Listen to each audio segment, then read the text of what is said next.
Hey everyone, this is Joe Standard, and your local leader here at Winfield High School. And today I want to talk to you about culturally responsive and accessible assessments. So, kind of break it down first. Let's first look at what are the different assessments that we use within our high school. So, we have evaluations and we have assessments. Okay. With evaluations, we're looking at, a set of standards and we're passing judgment based off of those. It's kind of helping us improve our learning. Okay.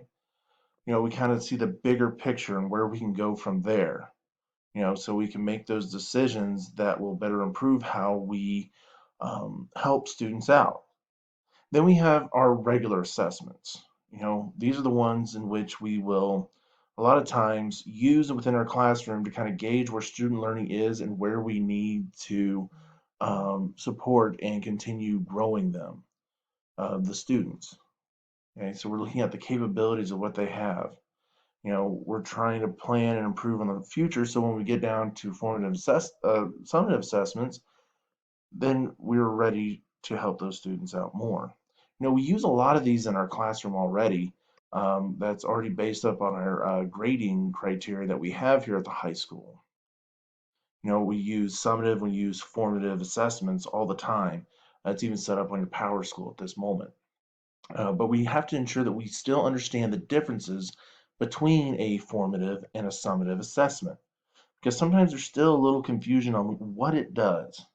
Okay, so when we look at a formative assessment, this is going to provide that feedback to learners directly. It's going to allow them to grow.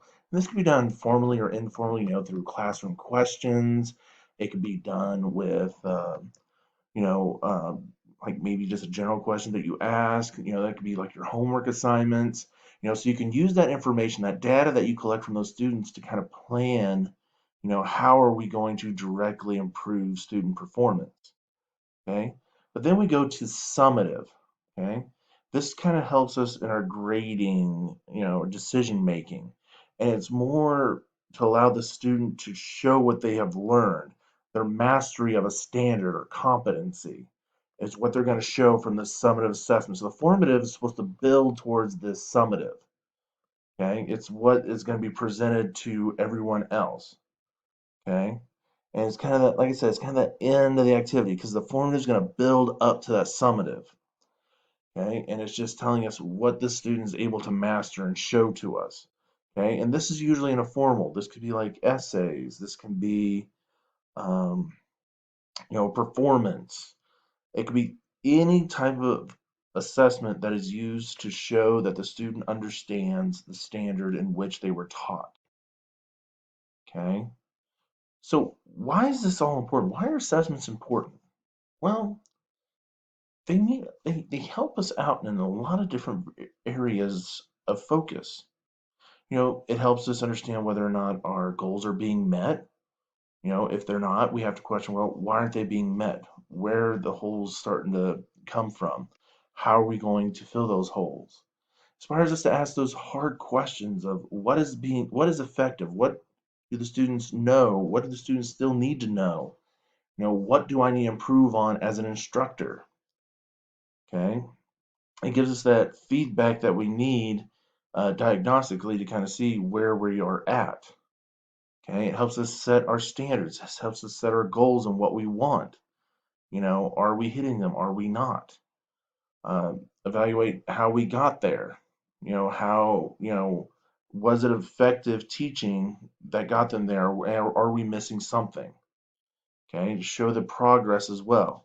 Also to motivate performance, to get those students out there to perform, to put themselves out there. So some effective assessments that we've used in the past, you have self-assessment. This is where you kind of do a reflective type assessment on yourself. Okay. Um, and this is something you kind of have to teach students to do. They have to develop the skills needed to judge themselves, not harshly or lightly, but to be honest with themselves. And there needs to be a type of process in which teachers come together to create one that students can easily follow and ensure that they're doing. Peer assessment's the same way. Okay, you have another peer come in. within the classroom or something to help out, to kind of give that feedback to other students. But there can be some problems with that too, especially if, maybe the peer judges them too harshly, or maybe not harsh enough because maybe they're their friends. Okay. So that can be kind of difficult. And that goes back to creating a process as well that we need to ensure that we're still implementing. It's all steps that we have to follow. Then we have essays. This kind of helps us develop those skills and put them on paper. It's allowing those different learning styles to come out. But we need to ensure that they're using the writing format to analyze and synthesize, not just regurgitate whatever they're thinking. And there needs to be understanding that there are students that don't know how to write an essay. This is the same through middle school, high school, elementary. It's a continuation. We still have students that struggle with this, so we still need to teach those basics of how to construct an effective essay, how to construct a paragraph. And then your usual exams, that can cause a lot of cramming. We've seen that dozens of times, and really it's just, it's a gorge and purge type of effect. To kind of get away from that, we have to kind of set it up for deep learning, or showing up to demonstrate that they understand fully. So adding in essay questions, adding in deep thought, instead of multiple choice, fill in the blank. You want to make sure that students are giving their full deep thought into this process and not just regurgitating things. That's not what we want. We want them to be thinkers. We want them to be able to make those connections. And this all builds up to culturally responsive assessments, because we can have students, you know, that are from different backgrounds, from different areas of life, and we have to be able to form our assessments around their needs instead of just this one size fits all. That's why essays and, written responses are really good to kind of get that out of a lot of students. But sometimes we can't do that. So let's break down culture responsive assessments and what it actually is. Okay. It's just a way to ensure that students are showing their learning through their experience in their world and their cultures. Okay. And making sure that we are allowing them to express themselves that is respectful of those cultures as well. Because if students aren't able to get the information, or to be able to show what they have learned in a way in which they are accustomed to, then we're not allowing them to grow and show their learning. We're trying to get them to fit in a tiny little box, and we can't do that because, in the end, not all students have the same background as each other. They come from different cultures, they come from different educational backgrounds, they have different types of supports in their life that aren't going to be all the same. Learning styles are always different. We have to be cognizant of that and offer these multiple different forms of assessments. So, what are some types that we can have? Well, we have portfolios. We do a great job of that here at Winfield High School, of allowing students to kind of build on what they have learned, what they're wanting to do in the future, show how they've made that connection into society. And in their own way, their own language, their own thought process, they're able to present that into a portfolio. And this is something that allows them to kind of show what they have learned without focusing just on content. Okay, we're allowing them to bring all these different things together to kind of present what they see, what they have learned, what they have done. Okay, so that's kind of an all-around tier one type of assessment that we can use. We do a great job here at Winfield High School to do that. Now, I would like to see it expanded on it into other grades to focus on like maybe smaller portfolios within like classrooms and everything, or within an encompassing year. Just kind of allow them to share their own personal stories and being culturally respectful to them. Another thing we have to keep in mind here that we don't always think about within our content areas is the fact that we have a good amount of students that are English language learners. And sometimes we're trying to get them to just focus in on English mainly instead of teaching them the content.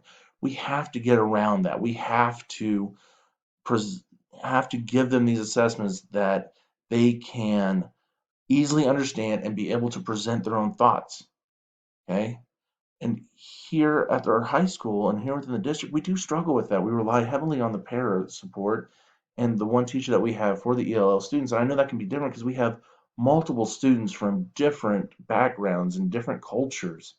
We have our students from the South Pacific. We have students from Vietnam. We have students uh, from Korea. We have all these different students that we have, but we have to work with them. We can do that by modifying their assessments, adding glossaries for them to go back that's in their native language, giving them bilingual dictionaries so they can easily look, and also just providing the assessments in their home language just so they understand. Because exactly are we looking for? Are we looking at the fact that they can speak English, or are we trying to test them on the knowledge that we try to give them? That's what we have to keep in mind here at our building is that what are we trying to do? Are we trying to make sure they're proficient in English, or are we trying to ensure that these students are learning and they can easily make these connections? That's where our focus needs to be. Then we go on to well-being and well-being assessments. So first off, what is well-being? Well, we kind of talk about a little bit different within our district. The official definition is, a positive sense of self, spirit, belonging that feel when our cognitive, emotional, social, physical needs are being met. Okay, all that is social emotional language. We have, not language, social emotional learning. And we have been doing that now for a long time now, trying to reach those students to help them with their social emotional, planning activities, assessing, how they are doing, through FastBridge and through questioning. Okay. We have been working on this for so long, so this is nothing really too new. This is just kind of phrased a little differently than what we're used to, and it's still encompassing of what we focus on, you know, how outside is affecting their lives or what's motivating them. How do we address anxiety? How to get them more active? What, planning for the future, and ensuring that they have a safe environment. Okay, those are all the SEL points that we always focus on within our building. So this is nothing really new. We just have to start thinking about how do we assess that data. But some things we can focus on to kind of improve that, and this is something we talk about all the time, and that is building those relationships with students as imperative that we have to do. Because if we're not building those relationships, those students don't build that trust. They don't build that acceptance. They have to have that positive relationship built with teacher, staff, and with each other. And we have to model that, and we have to do it constantly. Belonging and behavior management. Okay. This kind of goes on with building that relationship. That's still, creating that sense of belongingness. And this is really important for a lot of our students that are culturally different. We want to set up an atmosphere that is there for them to feel like they belong and that they can grow and that they're a part of our community. And to really enforce that, this goes back to building those positive relationships, but this time building positive relationships between teachers to discuss, what an individual student's difficulties might be, their character, their strengths, kind of coming together to create kind of an idea of what you can do together to ensure that that student is successful. But it's not going to do any good if there's not parental involvement. Getting families involved within school decisions, with, how do we support individual students as well. Also addressing bullying. That has always been a major function here at in our building. We do that through different organizations, and we do that through, our student government, through teacher support as well. This is something we really need to focus on more because it's the things that we don't see that cause the problems. And then talking about anxiety. We have to adapt our lessons to classes' needs and knowledge to decrease that anxiety that students have within the classroom. That includes following 504 plans. That includes, thinking about, am I trying to scare the student to death or am I trying to assess what the student knows? If the student has an understanding of what is going to be on the test, then anxiety decreases. So we have to ensure that we are doing that. Using assessment appropriately. This is always an important thing because sometimes we don't really do that. So we have to focus in on how can we use it appropriately. But first we have to understand, what does an ineffective assessment look like? Now, when I think of ineffective assessment, I'm sure you guys do too. We kind of laugh at it about every spring. That's that accountability assessment, the Kansas State assessment. And that causes a whole mess of problems for a lot of teachers that kind of get that mindset, oh, I have to teach the test because if I don't, then we're going to fail and we're going to get bad assessments, bad data. Okay, we also complain about inadequate sampling. That is, it's testing one kid on a particular day out of the year, and there's a whole million different other things that probably happen to that kid. And it's indirect, it's not directly towards them, it's not set up for them specifically. That goes back to cultural accommodating. It's not really taking into account, all these different experiences, all these different cultures. And it's kind of punishment mentality too, where if you don't do this or you do bad on this, something bad's going to happen. It does not take into account any of the issues that other students have. Really, and this is great what I've seen with social studies, and like I said, this is something we can't really change, but we can kind of change our mindset because social studies, for their state assessments, they get to create their own that fits their students' needs, and they're able to use those standards to kind of gauge where the student's mastery is at. And that's the kind of mindset we need to have in our individual classrooms for all the major contents. And we need to focus on that too, that, the test is always going to be there, but we need to teach our students, what they need to know. And it's always kind of an amazing thing when you think about it that way, that we need to get out of that mindset. The state's not going to change it, but as long as we can show that our students are learning, that's where we need to be. So how do we improve? Well, for to improve our assessments, we need to always remember that different kids come from different places. They're all individuals, so we need to set up assessments that address that, that allows them that open interpretation.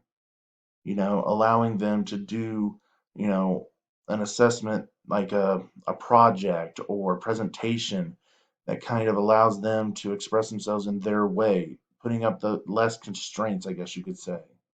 Focusing on pedagogy, not the technical stuff. Okay. Always explain and demonstrate. We always talk about that all the time. It's like, hey, you do your lecture, then you model. Okay. That's always been kind of the way we do it because you can't just give information and not show them how to do it. That's that takes away from that approach.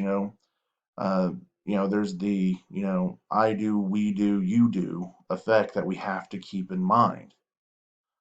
Working with students based off their ability so we can focus in you know, on deeper learning and ensuring that they're improving and that we assess them appropriately. Make sure we have a friendly atmosphere, nothing that's too strenuous. Make sure we're using different materials, different scheming, different planning, ensuring that we are presenting information variety of different ways to reach those multiple learning styles. And make sure we're differentiating questioning as well. Make sure we're asking different type of questions to kind of gauge that deeper understanding.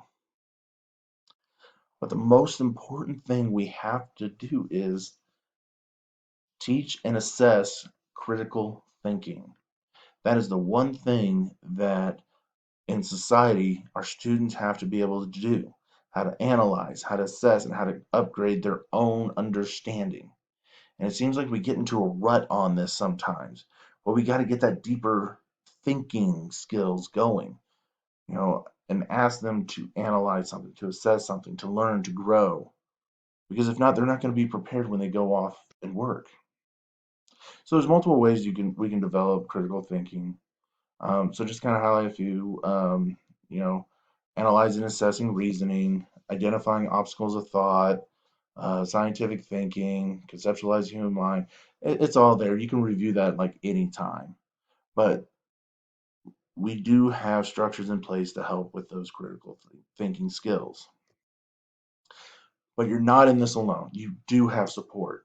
And as a leader, I can help develop roles for each and every one of you to perform to ensure that not one, it's only focused on one person that has to do this. This is us coming together to work for the common good.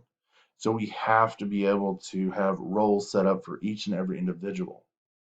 We must strengthen our culture and build collaboration. Collaboration is very important for today. It's important for a long time.